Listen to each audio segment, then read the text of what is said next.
We need to make a city fun. We need to make the city beautiful and livable. Yeah. As Bottom well line. as pushing for the sustainability. And I think that is what's happening not only in Helsingborg, in many different places right now. And that's quite interesting.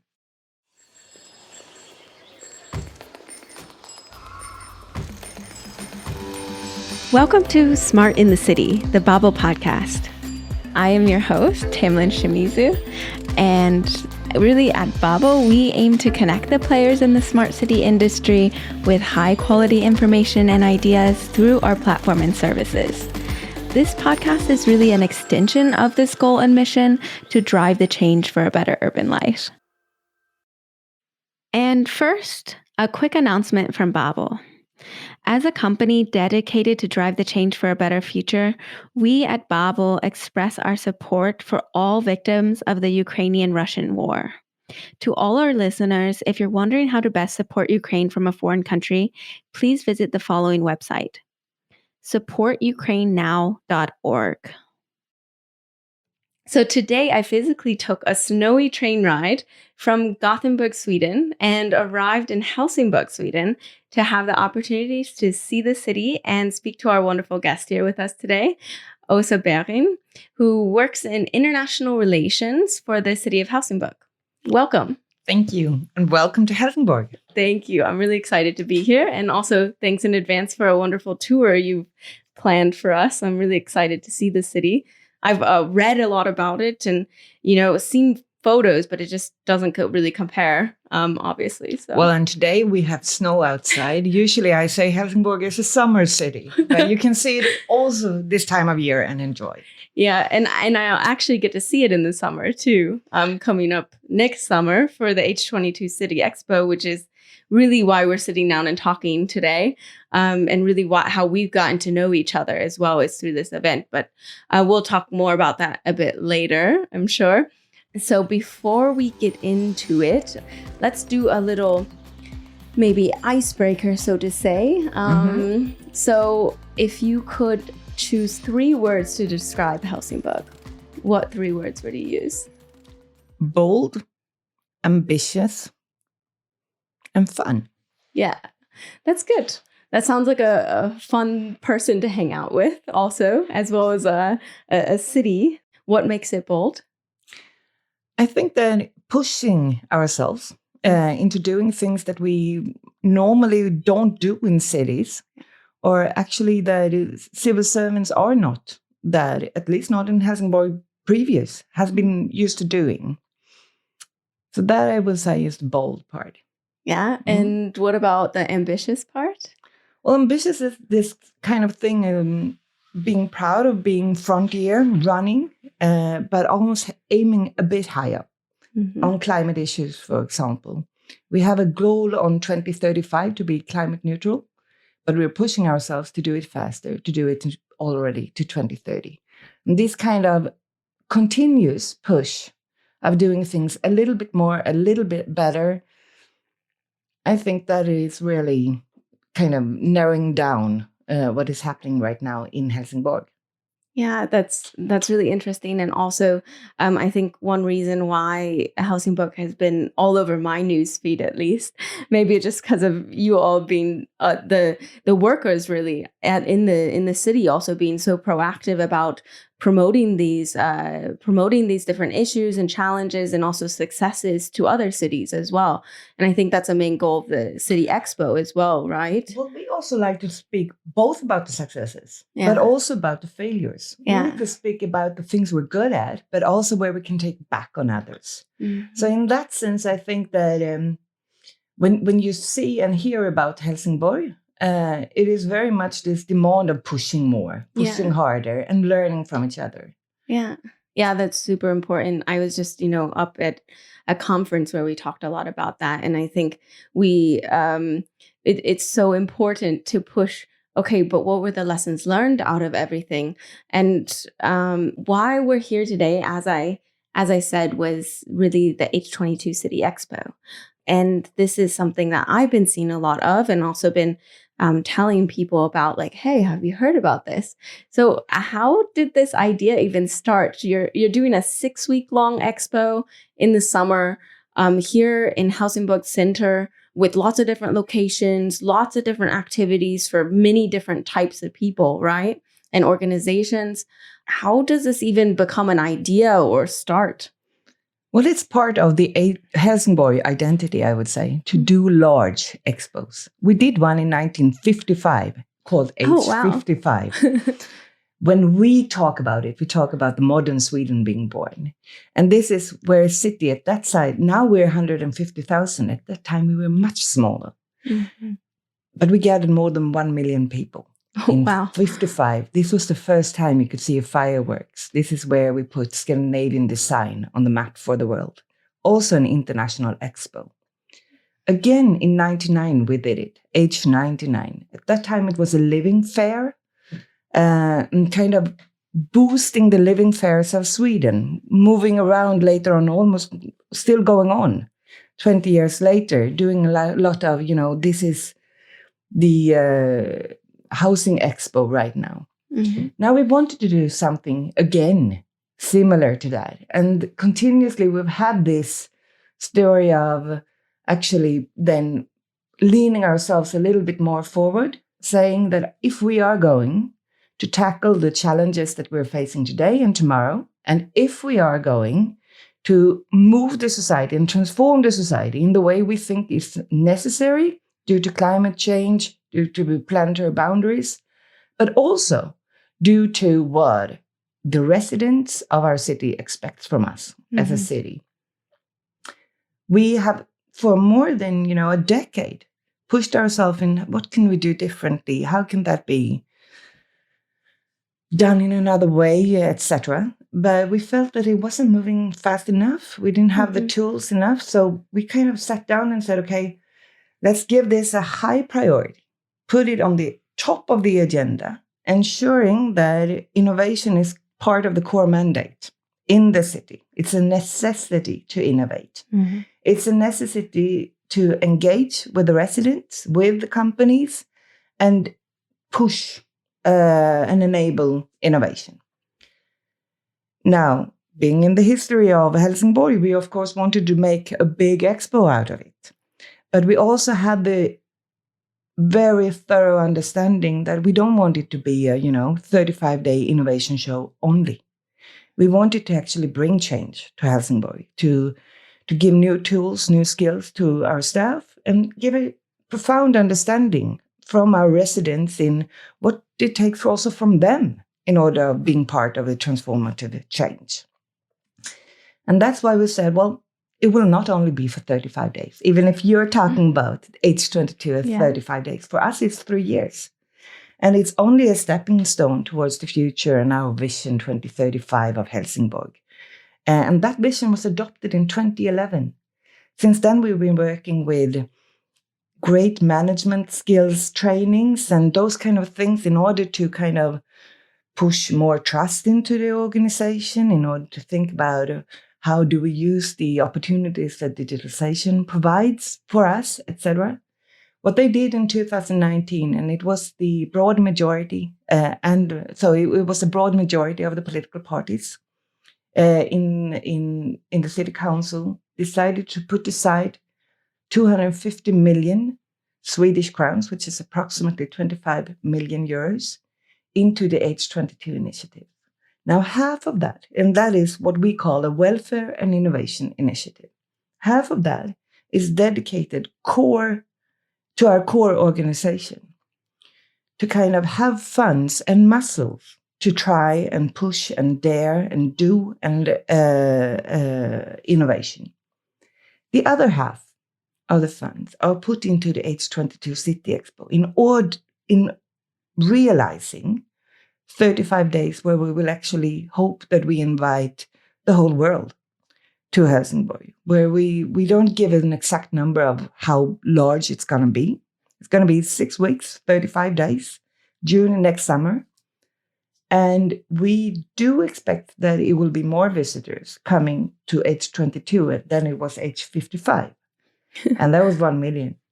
Wow, that's quite the plan, and that actually gave me a lot of backstory that I didn't know previously about really the rich history of Helsingborg pushing even as far back as 1955, right? So yeah, that's wonderful. So what would you say is really the central goal behind it? Is it the innovation piece? Is it engaging with the world? Is it showing others how innovations are happening in Helsingborg? What would you say is the central goal? We have put a central theme of open up, and we say open up for the world. And that means that we don't think that we can do this by ourselves, but we also open up for circularity, new ways of looking upon how we run a city. It could be water waste management. So it's systematic as well as personal in that sense. So open up for circularity will be one thematics. And that is, but it's also co-creation, very heavily so. And when we talk about co-creation, we talk about broad spectra. So it's together with our residents, it's together with businesses and companies. We have more than 70 companies that have joined as H22 partners that are actually, for a 3-year period or 2-year period if they joined late, developing, investigating, and innovating together with either communities, the city as such, or with other businesses and partners, but to the benefit of the people living in Helsingborg. Then we also have Open Up for Life Quality. And to some extent, we have put all our innovation work into the mindset of life quality. That is what we want to create, a higher life quality for the people living in our city within planetary boundaries. Doing that, we talk about the air we breathe. We talk about the safety we feel on the street. But we also talk about how we as single residents in a city can be part of making a change, interacting with others, and changing our behaviors. And I think that the 35 days, to a large extent, also will be this kind of manifestation that none of the things that is demanded from us, may it be from the city as such, from different businesses and companies, or the residents in the city, can be done if we do it alone. So it's a little bit about opening up your sense of understanding that we are interdependent. Mm-hmm. Yeah, that makes a lot of sense. And can you tell me, I guess a lot of our audience, of course, are city representatives from other cities. How can you sell them on coming to H22 City Expo? Or really, what are the opportunities and benefits for the city representatives coming? Well, we have been working for 3 years, trying and testing new things. Now, smart city solutions may be social innovation impact, or may it be high technology impact. Yeah.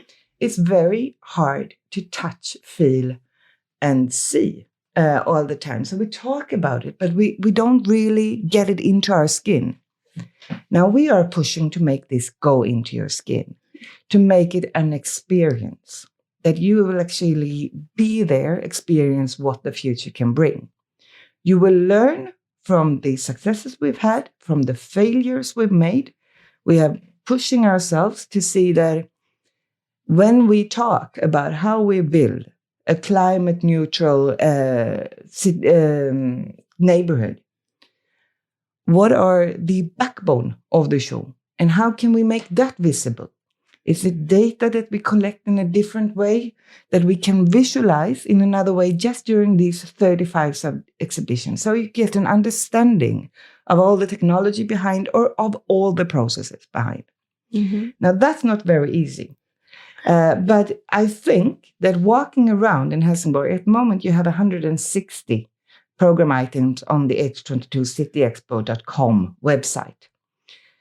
There you can sit and you can kind of, try the simulation in the harbor. You can try out the vacuum toilets that we are using. You can also be part of participatory processes where we have architects from outside, so consultant architects, working together with the city, saying, okay, how can we push for further integration?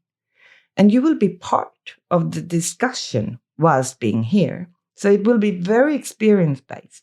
However, traveling from abroad, you will also be able to attend one of the very many different international companies that we hold, or going to the exhibitions that we put up. During the first week, we have Urban Brilliance, which is where we have 10 other cities that we have invited that will showcase what they are doing. For the residents of Helsingborg, it's for us to take back on them, so that we can follow the lead of other cities. But it's also showing that this is a joint journey that we're on.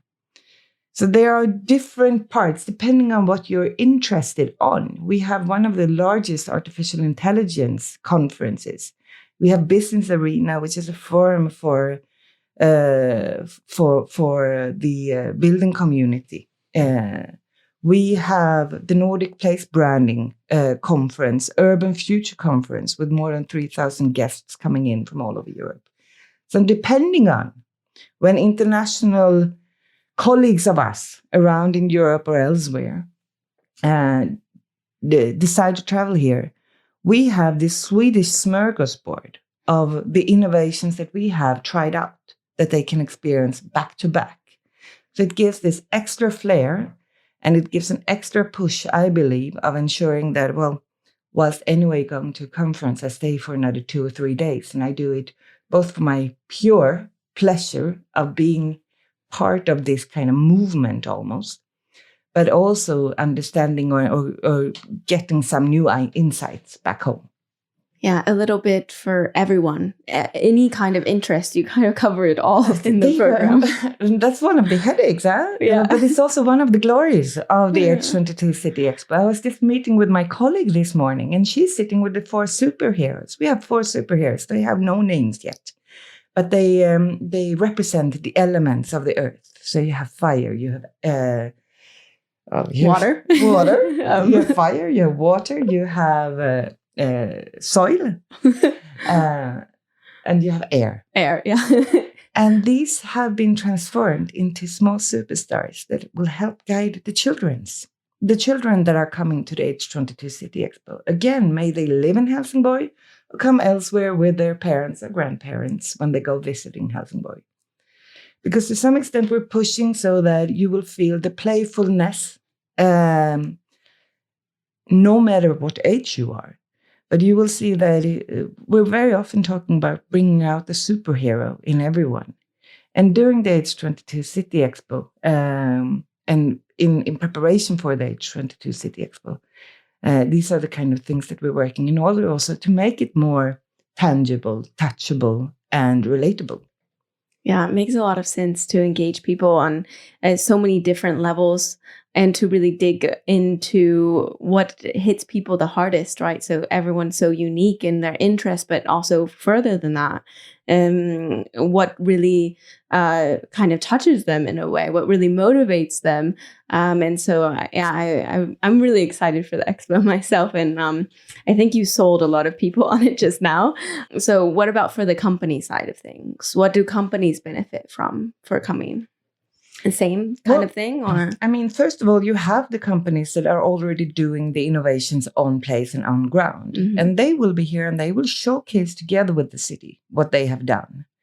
And they will do that in their pavilions or in specific places around the whole city. Mm-hmm. So that is a way of kind of interacting with the innovations of the future and today.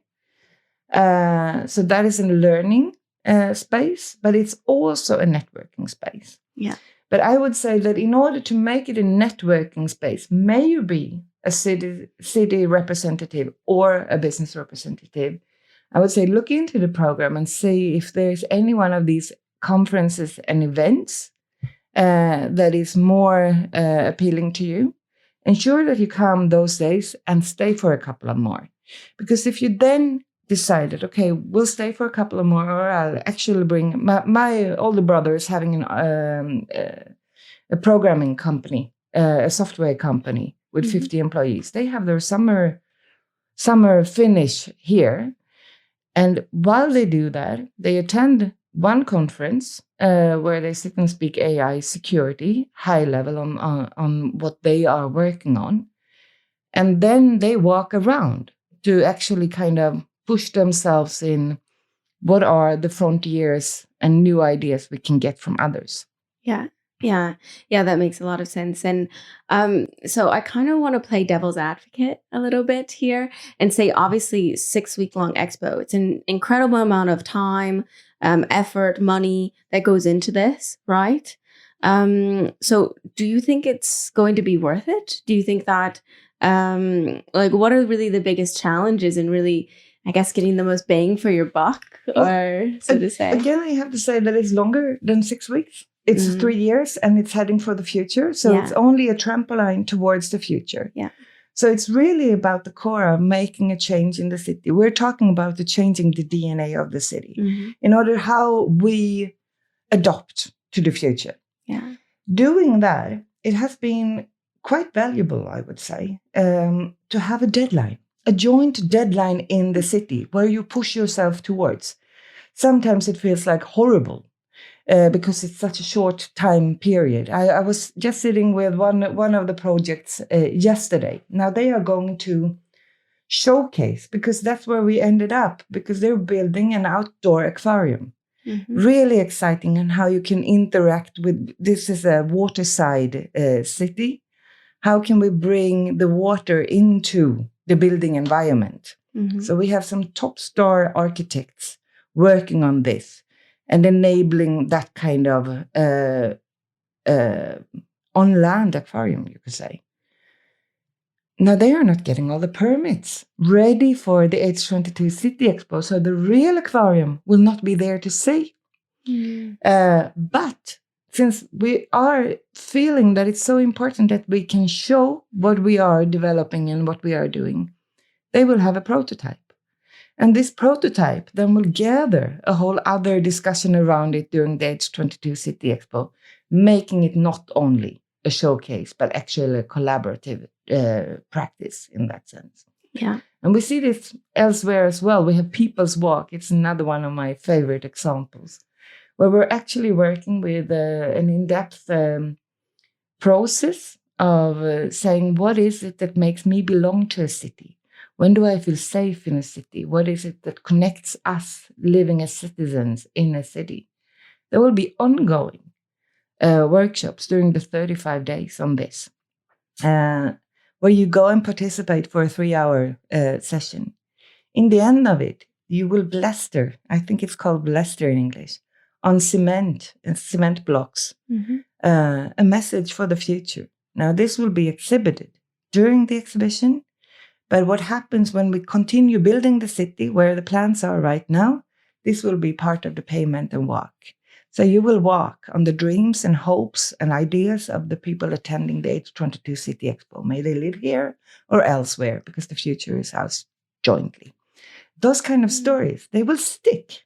Yeah. It will not only be for the 35 days. You will be able to come to Helsingborg and see the heritage of the H22 City Expo 10 years from now. I hope and I think. I hope so too. And I also believe in the project. I just, of course, I had to play a little bit of devil's advocate there. And with that, I will give you a little rest. In that we can move to a little bit of a fun segment. It's called Roll with the Punches. It's one of my favorites, actually. And I will ask you 3 questions. They're this or that questions. And you just have to say the first one that comes to your mind that you think is your opinion. Okay. And don't worry, there's no wrong answer. It's my personal opinion. Yeah, it's what you like. So summer or winter in Helsingborg? Summer. Cinnamon buns or saffron buns? Cinnamon buns. Public-private partnerships or public-public collaboration?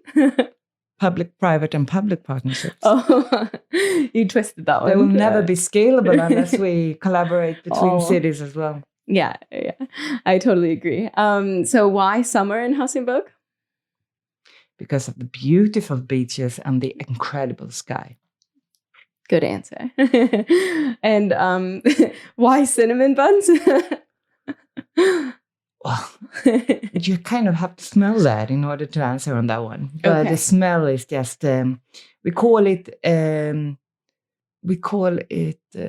myspys, which means that it's really cozy. Oh, yeah. Yeah, it just makes you feel quite at home, doesn't it? There you I go. actually It's, grew up. it's that feeling. It's the home feeling. Yeah. Great. Thank you for playing along. And we also always ask everyone one question. And it's a complicated question, and I don't think I ever answer it also the same way, because it can mean so many different things. And really, well, I'll just tell you now. So to you, what is a smart city? A smart city is a city that is open for change and open for realizing that one model doesn't fit all. That was beautifully put and very concise. I don't think I've ever gotten such a concise answer. So well done. I applaud you on that. And with that, unless you have something that you feel like you really want to leave the listeners with today, what would that be? Well, first of all, a big welcome to Helsingborg next summer for 35 days. This is not Helsingborg's arena. This is ours arena. And to some extent, what we try to do and where we try to push ourselves is that, well, unless you come, we have nobody to learn from. So we are very, very humble with saying that, okay, we're doing our very best here, but probably we're not moving fast enough. And probably there are a lot of new things for us to learn and pick from others. So more than welcome, and come and challenge us, please. Thank you. And yeah, thank you so much for taking the time to talk to me today. It's been a real pleasure. And I'm also really looking forward to our little tour. And yeah, I'll see you. I'm looking forward to seeing you in the summer as well, especially since it's your favorite time of year. And to all of our listeners, if you want to learn more about projects and real life implementations in smart cities in Europe and beyond, you can find more information on babel-smartcities.eu and be part of our community by signing up for free. Thank you all for listening. I'll see you at the next stop on the journey to a better urban life. There's a Swedish expression called tura or something like that. Tura. Oh, okay. Tura. For the local tradition of having dinner on Saturday.